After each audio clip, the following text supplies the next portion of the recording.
જય લીંબત જય સેન મહારાજ સમાજ દર્શન ચેનલમાં આપ સૌનું શાનદાર સ્વાગત કરું છું। આજ રોજ અમો ચોટીલા મુકામે ચેષ્ટા હોસ્પિટલના ઓનર ડૉક્ટર રમાબેન બળમલિયા સાથેની સૌજન્ય મુલાકાત અર્થે અમો ચોટીલા જવા પ્રયાણ કરી રહ્યા છીએ।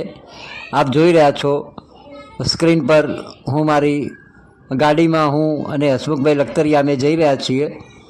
તો ચોટીલા ચેષ્ટા હોસ્પિટલના ઓનર ડૉક્ટર રમાબેન બળમલિયાના એ નારી શક્તિ મહિલા શક્તિના મિસાલ એવા એમના ઉચ્ચ વિચારો સમાજની દીકરીઓ સમાજની મહિલાઓને જે પીરસી રહ્યા છે તે ખરેખર સાંભળવા જેવા છે અને આ વિચારો જો દીકરીઓ ગ્રહણ કરે તો એમનું પણ એક નવું જીવન બની જાય।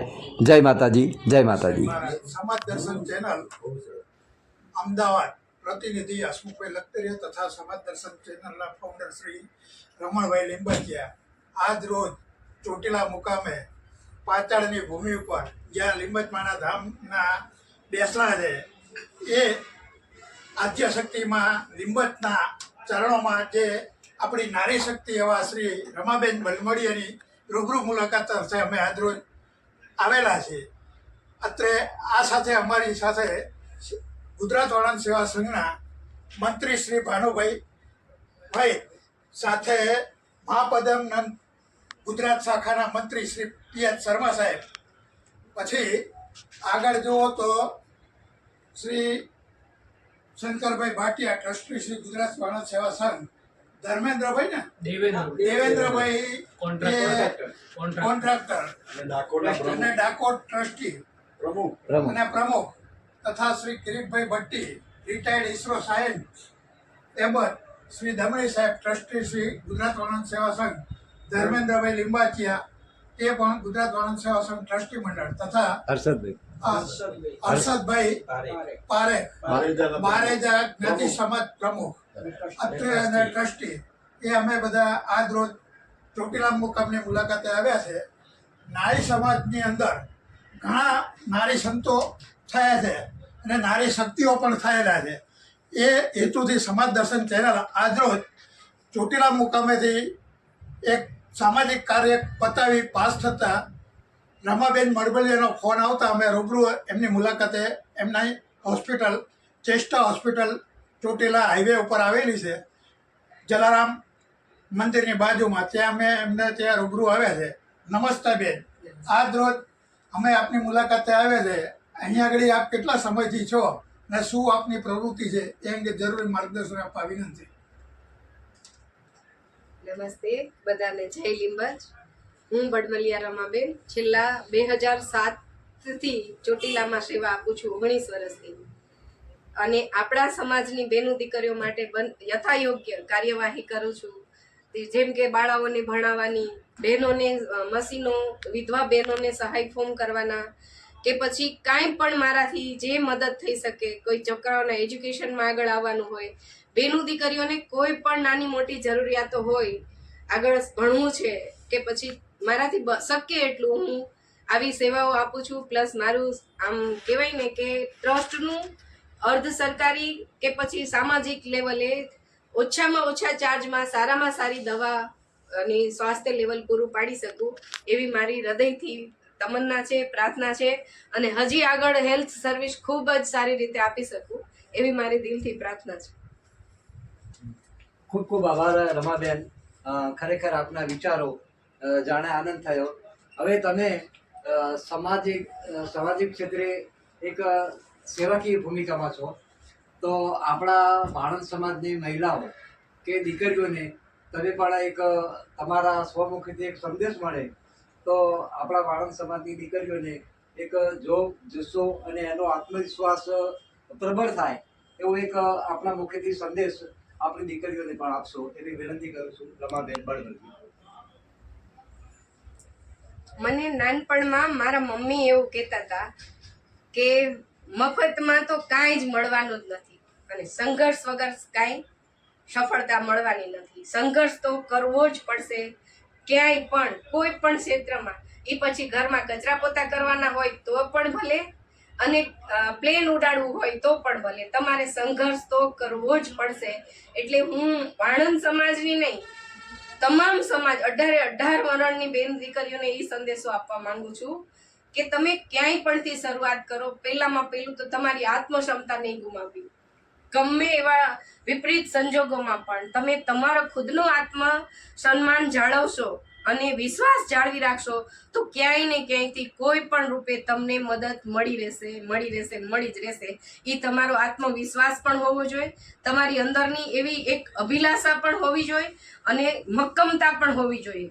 બધું એટલે બધું જ શક્ય છે આ સમયની અંદર. હવે તો કાંઈ એવું અશક્ય છે જ નહીં, પણ આંખો ખોલી, દિમાગ ખોલી, સાચી બુદ્ધિથી વિચારો, સમજણથી કામ લ્યો, મોબાઈલો ઓછા જોવો અને મા બાપ અને બેનો દીકરીઓને ખાસ વિનંતી કે અવળા રસ્તે ન જાઓ પ્લીઝ.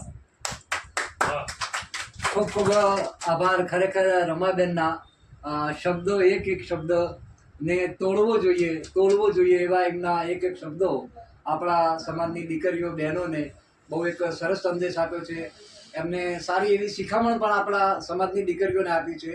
અને ખરેખર હું તો એમ કહું છું કે જો રમાબેનની શિખામણ આપણી દરેક દીકરીઓ બહેનો લેશે તો એમનું પણ એક જીવન બની જાય, ધન્ય બની જાય એવું હું પણ એક શુભકામના આપું છું.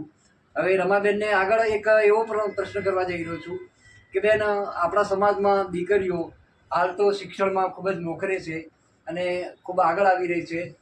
તો એ રીતે હજુ પણ આપણા સમાજની અમુક મહિલાઓ જે 4 દિવારોમાં જે મોંધાઈ રહી છે, એ અમુક મહિલાઓને જે બહાર લાવવાના, જે આત્મનિર્ભર બને, આત્મસન્માની બને એવો એક સંદેશ તમે આપણી મહિલાઓને પણ તમારા સ્વમુખેથી આપો એવી હું તમને એક નાનકડી અરજ કરું છું. શ્રી રમાબેન બળવંતભાઈ. ખાલી ને ખાલી બહેનોને કેમ, હું તો આપણા ભાઈઓને પણ ઈ કહેવા માંગુ છું કે એક મોકો તો આપો બેન દીકરીને બહાર નીકળવા માટે, એક ચાન્સ તો આપો. ક્યાંય પણ દરવાજા બહાર નીકળીને ઈ કઈ ભલે કે ખાલી ને ખાલી ક્યાંકથી 5 રૂપિયા કેમ કમાવાય, તમારી કિંમત કરશે. આ જ્યારે તમે એને છૂટી મૂકશો, વિશ્વાસ કરશો કે ઈ બહાર જઈને બીજું કામ નહીં, કામ જ કરવા જાય છે એવો એના ઉપર વિશ્વાસ દાખવો. બહેનો ઘણું બધું કરી શકે એમ છે. એને પાંખો આપો, જરૂરી નથી પાંખો કાપો નહીં, પાંખો આપો. પાંખ આપશો તો ઉડશે, અને ઉડશે તો એ સાહસો કરી શકશે. પણ એના સાહસ કરવા માટે પરિવારમાંથી પીઠબળ મળવું બહુ જરૂરી છે. ગોંધી રાખે અથવા તો ગોંધેલી બાંધ્યો બળદિયો શું કરી લે? ઇન્સાન જ એવો છે કે જેને સમજણ હોવી જોઈએ કે હું આને બહાર કાઢીશ તો એના પરિવારને વધારે સમજી શકશે, વધારે સમજણથી કામ લઈ શકશે, બહારની દુનિયા જોશે, બીજી સમજણ આવશે. વિકૃત માઇન્ડના માણસો હોય એને જ તકલીફ હોય છે કે કોઈ બહાર ન નીકળી શકે. બાકી મને એટલી ખબર છે કે હવે આપણા સમાજમાં બધા ઈચ્છે છે કે પોતાની બેન દીકરી વ્યવસ્થિત પગભર હોય, પોતાનું ગુજરાન ચલાવતી હોય, કોઈ ઉપર ડિપેન્ડ ન હોય અને પોતાના બાળકોના ભવિષ્ય સુધારવા માટે એને ઘરની બહાર નીકળવું બહુ જ જરૂરી છે. તો હું આહ્વાન કરું છું મારી બહેનોને કે તમે પહેલા ખુદ તમારી જાતને મજબૂત બનાવો, થોડુંક જોવો, વિચારો, સમજણથી કામ લ્યો અને પુરુષ ઉપર ડિપેન્ડ ન રહ્યો. બધું એટલે બધું પુરુષોની જવાબદારી નથી હોતી, કાંઈક તમારું પણ હોય છે. બીજું કાંઈ ન કરી શકો તો સમર્પણ ભાવ આપો, તમારું સમર્પણ જ તમને નિખાર આપશે. ખૂબ ખૂબ આભાર રમાબેન. દિલથી વંદન કરું છું. એમના વિચારો જે છે, એમના સમાજની દીકરીઓ માટે જે એમના પોતાના અનુભવના જે વિચારો સમાજની દીકરીઓ બહેનોને જે પીરસ્યા છે એ ખરેખર બિરદાવવા લાયક છે. અને રમાબેનનું વ્યક્તિત્વ હું તમને જે એમના ટેબલ પાસે, એમની જે ચેર પાસે જે પ્રતિકૃતિ છે, ખરેખર એને પણ વંદન કરું છું કે આપણા સમાજની દીકરીઓ કે મહિલાઓ દરેક આવી પ્રતિકૃતિ સમાન બનજો એવો મારી પણ એક શુભકામના છે, એક શુભાશીષ છે. વિશેષ અહીંયા બેનનો ખૂબ ખૂબ આભાર માનું છું. એમને મારી ચેનલમાં અમને જે ઇન્ટરવ્યૂ માટેનો જે સમય આપ્યો તે બદલ ખરેખર દિલથી વંદન, નમસ્કાર. અને વાળંદ સેવા સંઘના અમારા મંત્રી શ્રી, દરેક ટ્રસ્ટીઓ શ્રી આજે સમય લઈને અહીંયા બેનની મુલાકાત કરવા આવ્યા છીએ, એમનો પણ ખૂબ ખૂબ આભાર, ધન્યવાદ, નમસ્કાર. અસ્તુ. રમણભાઈ લીંબાચિયા, સમાજ દર્શન ચેનલ. જય માતા. ગ્રેટ ગ્રેટ ગ્રેટ બધા આશીર્વાદ ચાલુ રાખજો. બધા આશીર્વાદ આપો મને કે હું જે આમ એક નેમ લઈને આજે નીકળી છું ને એ બહુ પૂરું કરી આનંદની વાત છે કે રમાબેનની આ સેકન્ડ બીજી મુલાકાત છે. યસ બીજી આપણા ગુજરાત વાળા શહેરોમાં પ્રસંગ હતો ત્યારે પધારેલા, ત્યાં એમની ઓળખાણ થઈ. ત્યારબાદ અમે અને શર્મા સાહેબ અહીંયા રાજકોટ જતા એમની મુલાકાત લીધેલી. ખાસ તો મારે એટલું જ કહેવાનું કે એમની જે પ્રવૃત્તિ, એમના જે વિચાર અને જે સ્વાવલંબી છે એના માટે મારી ઉંમર પ્રમાણે હું અમને ખૂબ ખૂબ આશીર્વાદ આપું છું અને ખૂબ ખૂબ પ્રગતિ કરે એવી ભગવાનને પ્રાર્થના કરું.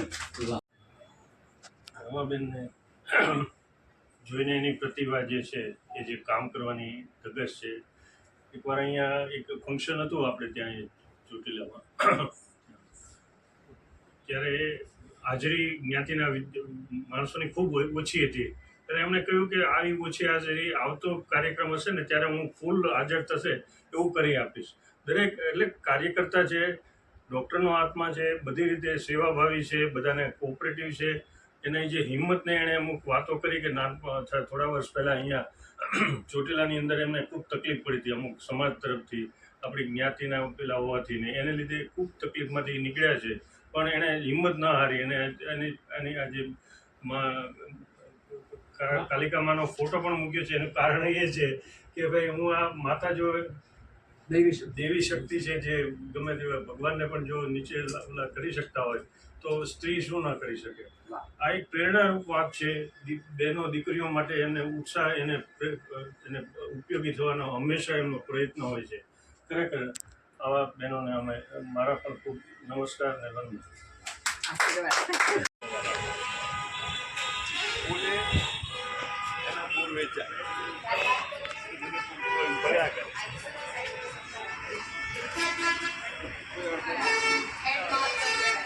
આ એન્જિનિયર છે